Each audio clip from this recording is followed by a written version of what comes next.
Hey there, we're back. It's another episode of Space Like Adventure. Hey, it's me, Jack.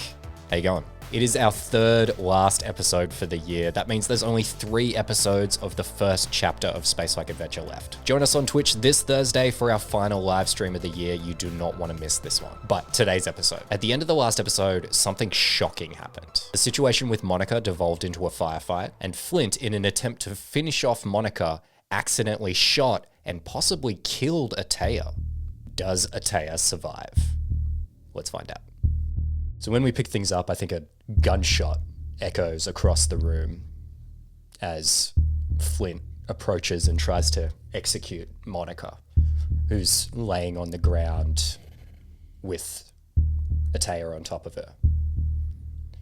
Atea makes a move at the last moment here and manages to obstruct the bullet. Pierces right through the meat of your shoulder. Doesn't go, well, no, it does come through the other side, and it hits Monica as well. But neither of you, well, Monica survives. Yeah. But Atea, you take some heavy damage, which reduces your fortune all the way down to 0 here. So Mo, you run over at this stage, and what do you do? I imagine that she sort of has slumped on top of Monica at this point, so Mo would immediately roll her over, and immediately assess what he can do in this scenario, and yeah, he would probably take a glance back at Flint as well, and Bancroft, what did you do? So I think, yeah, as the shot rings out, and I guess the realization of what Flint's done kind of sets into effect, I'd like to think that momentarily Flint's vision just fades to white. She momentarily fades back into an old memory of sorts, and he finds himself in the escape pod of the Red Horizon as the crackle of communications chimes in through his helmet. He can hear Kamara screaming out for him as he looks out the viewport of his pod, and can make out her figure and face pressed up against the cold, transparent pane, eyes wide with desperation. Her hands are beating and banging on the glass, breath fogging it up in aspects as she continues calling out for my name, and then screams out finally, "Please don't leave me." Flint will hesitate and permanently turn off his communications. And in that last crackle of it turning off, Flint's vision is gonna fade back to black. Eyes gonna open, seeing Mo turning over Atea's semi-lifeless body, and drop his gun and fall to his knees and just start hysterically crying. Oh my god. Trevor now wants to do something if possible. Trevor, what do you do? Trevor's gonna walk up to Flint, pick him up, and hug him like a father would hug a son. Oh my god. Just knowing that he didn't mean to do this. The punches just keep on coming. Oh my god.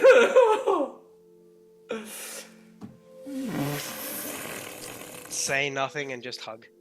Oh my god! I think Flint will fall. It will limp in your arms. He can't. There's no strength there. So you're just holding him in there. Is there a roll or anything I can do to I guess stabilize Atea at this point, or at least assess?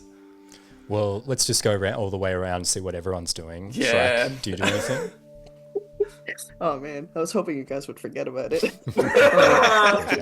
I think seeing Atea slump over, Shrike would drop her rifle and just start sprinting towards her, and just kind of like, not collapses, but she falls to her knees by Atea's like corpse, and just kind of like start desperately like reaching at her hands and like placing her fingers on her wrist. Is like, Atea, she okay? I mean, and then she's like panicking. She's been panicking, and now she's even worse. That's it.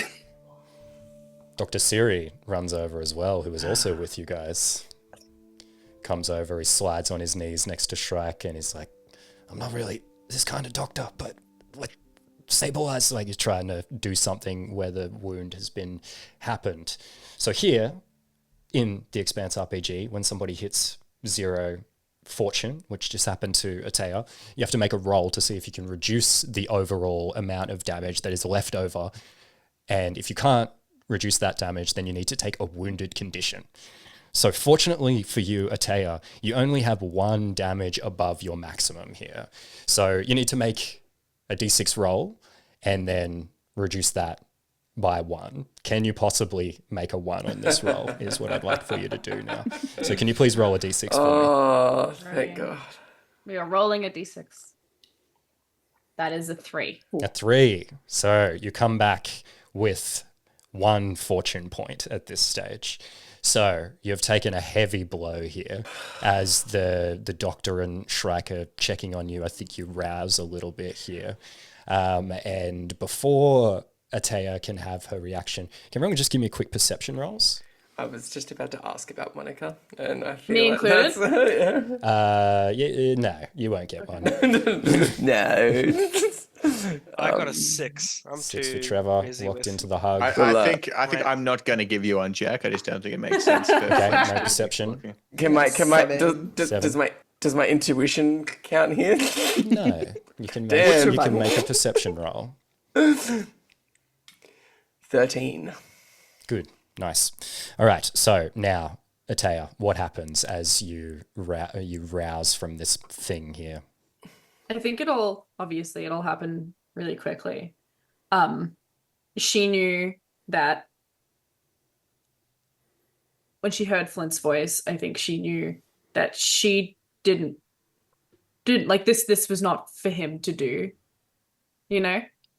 And obviously there are other wants in there. She knows that like there's still work to be done if she is to have her goals achieved. But in that moment, you know, she lunges forward. And I think she gets shot, and like immediately it's a burning pain, and she kind of goes into shock. Similarly, her maybe she sees white for a minute, it all kind of goes dizzy and she fades out of consciousness. But when she begins to rouse, like she the first thing she does is hand on, I guess, the wound as she's been shot through there, and she'll raise her hand up and she'll look at her hand, and when she looks up she sees Flint as he's hit the ground, you know, a wreck. His hand is he still holding the gun, or is the gun? No, it would have dropped it the second he kind of faded back into the realization of what he did. Yeah. And in that moment she's aware that everyone has run to her. She looks over, she sees Mo, she sees Shrike, she sees Trevor go down and hold Flint. And I think certainly priorities may be shifting. Yeah.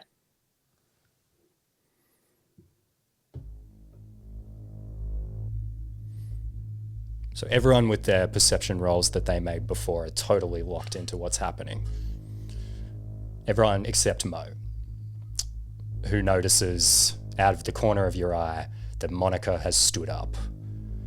And she's standing just a ways away from everyone with a pistol pointed directly at Atea. What are you going to do, Mo? I think Mo would charge her. Okay, give me an attack roll. I think Mo would get immediately to the feet and go to charge her.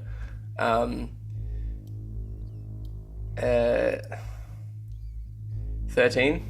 That will hit. Give me yeah, a damage but- roll. It's 2 damage. For Monica, she probably sees Mo running towards her, red eyes, tear-stained cheek, as he's, charging her. So yeah, above game, Monica had 2 health. So she doesn't have a great grip on this gun as you collide with her.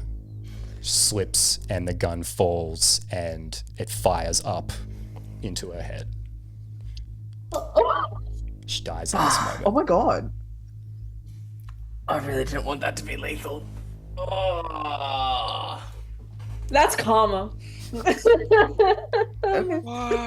I don't think Mo would even realize, because Mo would have went to tackle her at that point. So I don't think Mo would have realized that she'd managed to shoot herself. So he would have, You'd hear the gunshot at least. yeah, he would have heard the gunshot and just assumed that it was like a stray shot that missed him. And he's tackled her to the ground, and then as he gets up and goes to pick her up to be like, no, you're answering for this. He probably even says that, he's like, no, you're answering for this. And as he picks her up, realizes that she's dead. It's like the wound And- straight through the bottom of the jaw straight up, so it's just a gaping wound when you look at her. And I think you also, I think it's almost a dead replication of like what just happened with Flint, where instead of the gun dropping, it's Monica just dropping to the floor and Mo drops to his knees there as well. So all that happens. You guys have this incredible firefight where you just annihilate everybody, but still come out of this situation quite a bit worse for wear than you went into it. In addition to that, the revelations that came out of this conversation still hang thick in the air. You all found out that Atea has been sending messages to Pope Industries to keep them appraised of your movements this entire time. And Mo, you found out that it was Atea being framed that caused you to lose your job and your whole life to explode. Then you witnessed Flint accidentally shoot Atea in this moment. So considering all these things, what's going through Mo's mind at this stage? I think for Mo didn't have a home before this crew. He was aimless. He was a drunken mess. And he has found a new home. He's found a new world in these four people. And to watch, I think, a fair chunk of that be ripped apart, watching Flint in his descent, watching Atea in a literal life or death situation, and having that gutted moment of Atea gone, and then I think low on the priorities at the moment, but watching Shrike's innocence disappear as she's just killed someone as well, would all have just hit Mo like a ton of bricks. And I think that, yeah, this is not a good place for Mo right now. Flint, what's going through your mind? I think Flint's really fallen deeply into Trevor's arms in the moment. It's the hug that he never knew he was missing. That it does feel paternal. I think in that, as he embraces and tries to pull himself together, he's got military background. He's not meant to be upset. But he'll linger longer than he ever thought he would have. And he'll probably stop for a moment in that and separate himself from Trevor and just look up to his giant form. Trevor, I don't know who I am anymore. So, what do you need me to be? Trevor's gonna look down. RXO. We're family now. There's a single tear rolls down his face at that, and he'll still shaking for different reasons now. It's not twitching, it's not sporadic. It's just he's still very emotional, and he'll pick up his gun that he's dropped and slot it into its holster and straighten his jacket and just try and take some time to pull himself together. But he's not doing well for very different reasons. He's not twitching. The frantic nature that he was in has calmed, but he's incredibly emotional. But he's not trying to hold that back. He's just sitting in that.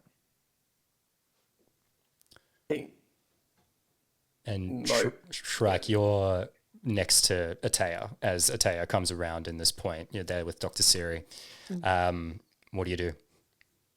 How conscious is Atea right now? Is she like I assume she's not fully here, but like on a scale of 1 to 10.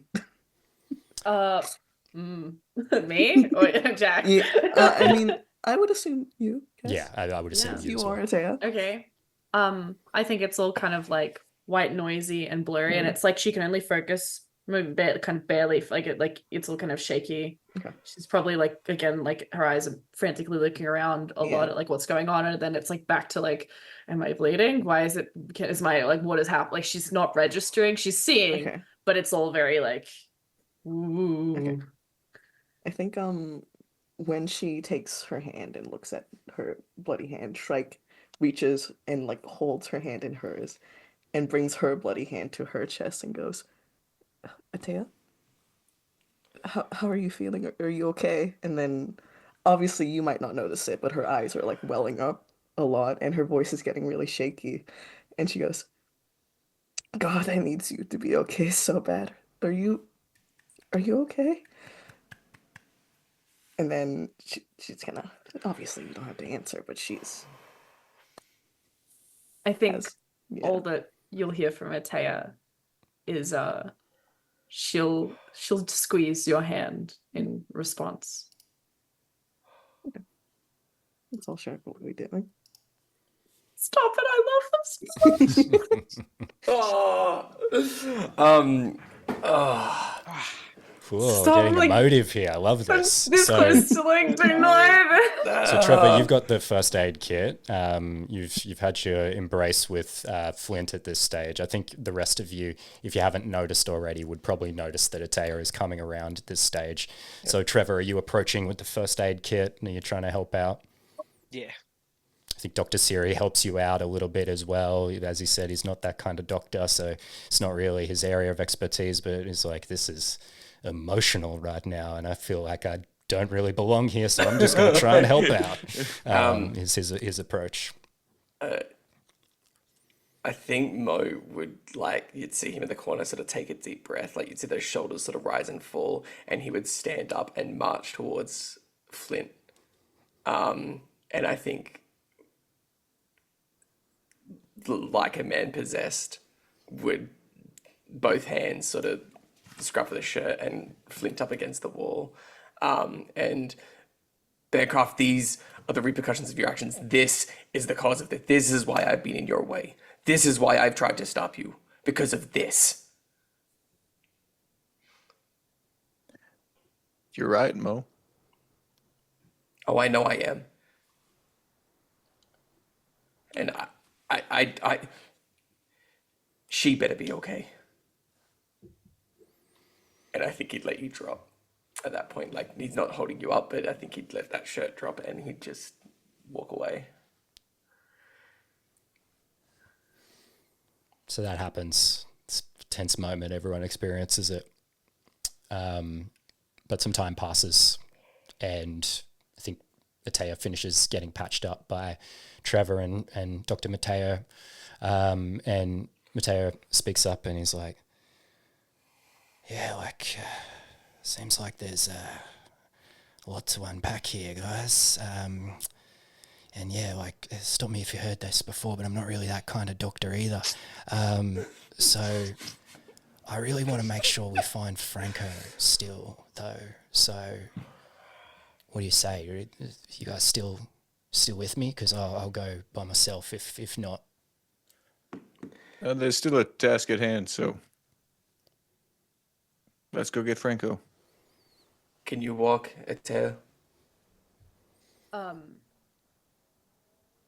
think Atea she hasn't said a word since it's happened, and she certainly has not made eye contact with Flint.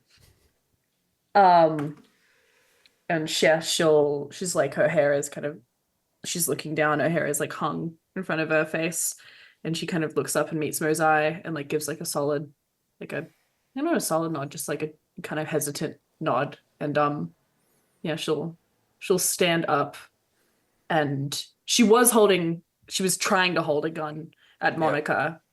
Yep. So I'm assuming she'll pick up that gun and just hold it, I guess. And she'll fall behind Mo. I think Mo would sort of like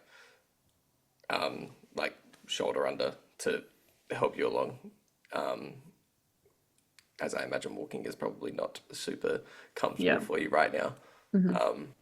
And yeah, I say we walk our way into the special lab or the High security.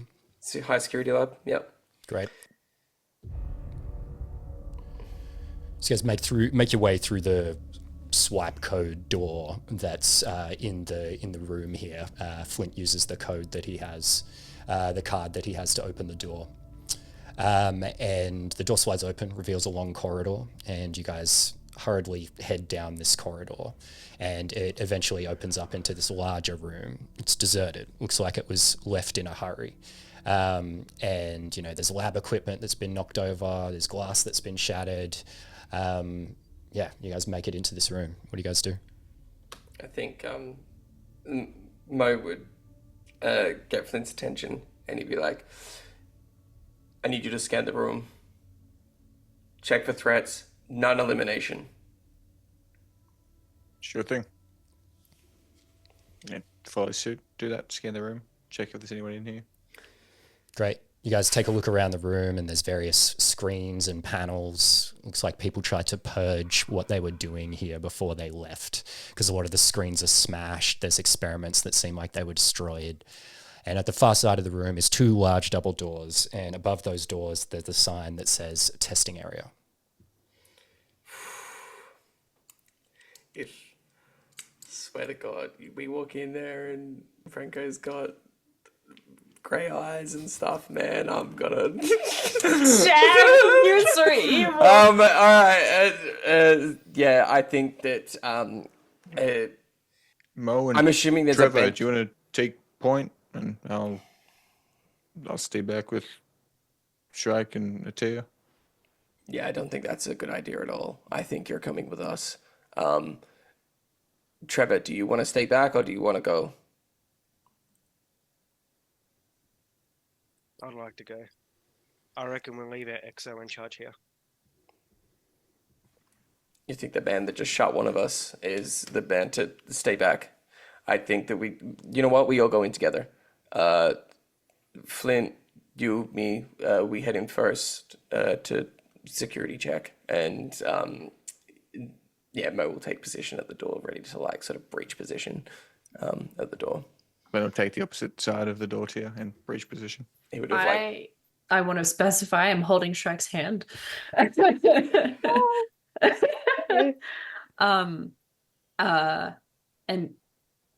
does Shrike have any weapons on her? I was gonna say, I kind of missed the moment, but she would have gone back for her rifle, Okay. I think. But it's like she's slung it over her back now. She doesn't want to look at it, but that is the only weapon she has. Right, yeah. So when Mo starts calling the shots, I think Atea will peel off with Shrike and grab her hand. And I guess to where these doors are, we'll, I don't know, try to cover like to the far corner, on the wall of the door. Yeah. Okay, great. So you head through the doors marked testing area, and you find another deserted room. This one has capsules all around the room. They have glass windows on the front of them. Looks like all 6 of those glass windows have been smashed. Kind of human-sized capsules. What do you guys do? I think if it's evenly split, I assume Mo and Flint would go look at if they're in 3 columns. We'll go check if there's anyone in the remains of the capsules. Sort of like fanned out around the room in somewhat of a circle. Yeah, I imagine Mo like points to that side for like to the right hand side for Flint to go around, while Mo goes the opposite way around. Yeah. Okay, great. So you approach one of the capsules. As I said, you see it's about the size of an average human. And the glass window in the front conceals like a chamber that's on the inside. And through the smash window, you see that inside each of these chambers is a dead belter. What do you guys do? Can I check? Have we seen a picture of Franco? We have, haven't we?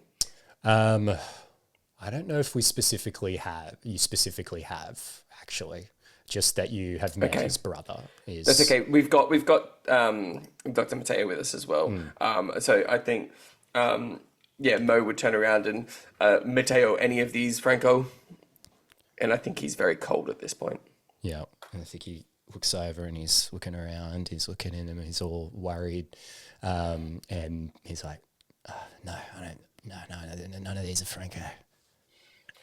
Can Atea turn to Shrek? And Atea just says, Shrek, your family, brother, anyone, you I know? think the instant she stepped into the room, would she have like immediately clocked that they were Belters, right? Yeah, definitely. As soon as you'd have to look into one of the capsules, Yeah. but like absolutely. Okay. Okay, I think when she steps up to one of the capsules and realizes it's a Belter, she just kind of stops dead in her tracks, and she just 1,000 yard stares into the capsule. And I think whatever Atea is saying to her, she's not hearing any of it. And I think her grip on Atea's hand just begins to shake, really, really. I want to pull Shrike in closer, and I'm gonna turn her head into like just kind of shoulder her like in a kind of a half hug, and just step back out of the room for a minute with her. I'm just really touching moment. She's so tall. Is it like hunch over? Yeah, yeah. Yeah. Distance away. Very cute. I think though, Or just Shrek, not even step out of the room, just kind of like turn your Yeah. head away from it so that you're facing Yeah. the door and not Okay. the corridor of Horus. I will say, when you do that, she kind of leans into it just for a second and kind of like grasps your back. Her hands are still shaky before she just like suddenly lets go and then runs through every single one to see if she recognizes anyone. so you look through and you're looking at all these faces as you come through this area, and you're looking for a specific face, as you always do. I always do. So you sort of flash back to this moment when you went through that list of missing names and how there were these different associations with them, different surnames, different things you would remember, things that reminded you of folks from the neighborhood type of thing. And you go through this and all those faces do the same things again.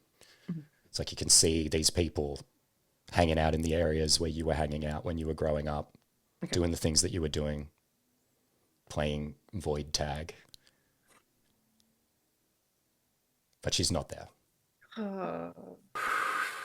Fair enough. That's fine. I think when she reaches that 6 capsule, she just kind of like stands back and then just kind of like slowly nods. But she doesn't do much other than that. Okay. She kind of stands at that capsule, just staring. Are there any other exits from this room? No. So as you're moving around the room, Shrek, and looking around at all these different places, you hear this kind of like shuffling sound of something being knocked over. And over in the corner, you notice that there's someone hiding. What do you do? Shrek notices this. Oh, Shrek, okay. Okay. She hears the shuffling and immediately reaches for the rifle and points at where the sound's coming from, but she doesn't shoot. It's just instinct. Dr. Siri runs over. He goes, "Franco, is that you?" Oh my god. Okay. And this young man cowers behind some boxes, his ragged clothing barely concealing his long limbs. He shakes in fear. Dr. Mateo speaks again. He says, "Franco, that is you, mate. I'm glad to see you." And he starts approaching. And Franco screams and swipes at him. And he recoils away from Franco. He comes back to you. It's like, I caught a look at his eyes. They're not done. He hasn't had the procedure. He's clearly not in his right mind. We got to calm him down some way. He looks at Shrike. He's supposed to do. Okay, I think when she realizes it's Franco, she puts the rifle back and then she just kind of. God, what is she meant to do? She's not in her right mind. She slowly approaches and then stands there for a second before crouching down. And she's quiet for a moment before going, Bratna, are you okay?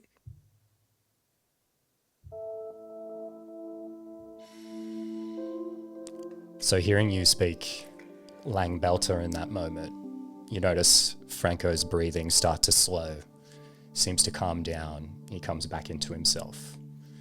He sits cross-legged on the ground and he looks at Shrek and he says, Beltalora, which is how Belters refer to one another. Now imagine this whole conversation is happening in Lang Belter at this point.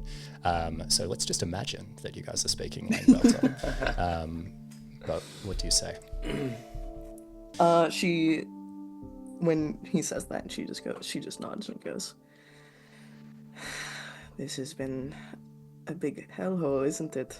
Nightmare of a place, I'm sure. He says, his eyes, they sort of like gain a bit of resolve. He seems like he's not totally there. And he says, pinche inyalora mal, muy mal, which means the inner planet people who took me are bad, very bad. Still seems sort of disconnected. He's speaking in these sort of like unclear statements. And then he sort of like thinks about what you said before, how you said Baratna, and he's like, me Baratna sent you, which means my brother sent you. She nods. Seems like distracted, and he like looks down to himself for a moment. He says, bis bien, Franco, which means, you okay, Franco? Whispers it to himself. He pushes up from the ground and wobbles to his feet, and he says, bien. Then he looks over at you all and he says, Inyaloras, dan sin yun jumbiga? Which means, are you ready? And Shrek, you would know this means like, are you ready to leave? Can I just see, can I clock if anyone just understood what he just said? Do they look lost? You would know that Mo doesn't know any. He has tried to use Belter once this whole time you've known him, and you told him not to say that. I think after Franco says that, she looks at everyone and just repeats it, and she goes, are we all ready to go? I think over the comms, Mo says, Mia, we're on our way out. Are you ready? Mia clocks back in. She's like, I'm trying to find a ship. The ship was blown up. I'm still looking for something for us to fly out of here. So I think I'm seeing something in the system about a ship docked underneath the asteroid. So I'm going to try and get to that. So if you see if you can find me or something, I'll come back to you. Okay, we'll try and meet you there. We'll find our way. And at this point, you guys notice that there's actually a large screen hanging above you guys on a wall. And the reason you notice it right now is because it clicks on. And standing, with their head obscured, just out of frame, it's a man in like a perfectly crisp suit. Like unbelievably crisp. Probably the most expensive suit any of you have ever seen. And he sits down. You see the crisply cut, thick hair. You see magnificent white teeth. A face perfect in every way, physically. A face that everyone in the solar system would recognize. Sebastian Pope says, well, well, well. If it isn't the biggest batch of dumb, stupid brains this side of the solar system. And that is where we're going to end it. Oh my god! Let's go!